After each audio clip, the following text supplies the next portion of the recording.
Hi friends, ఎలా ఉన్నారు? Good morning అండి. ఈరోజు అందరికీ ముందుగా హ్యాపీ ఫాదర్స్ డే.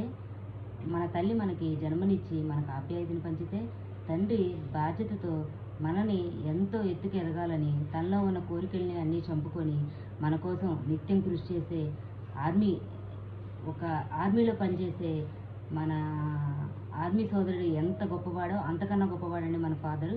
నిత్యం మనల్ని కంటి రెప్పలా కాపాడుకుంటూ, తనలో ఉన్న మెత్తని మనసుని తనలోనే ఉంచుకుంటూ, మనతో కఠినంగా ఉంటూ, మనని క్రమశిక్షణలో పెంచడానికి తను మన దగ్గర చెడ్డవాడైపోతాడండి. కానీ తనలో ఉన్న బాధన ఎవరికీ అర్థం కాదు. ఎందుకంటే తను పైకి అంత కఠినంగా ఉంటాడు కాబట్టి, ఆయన అంత కఠినంగా ఉంటాడు కాబట్టే మనం ఇంతలా ఎదగడానికి ఆయన కృషి ఎంతో దోహదపడుతుంది.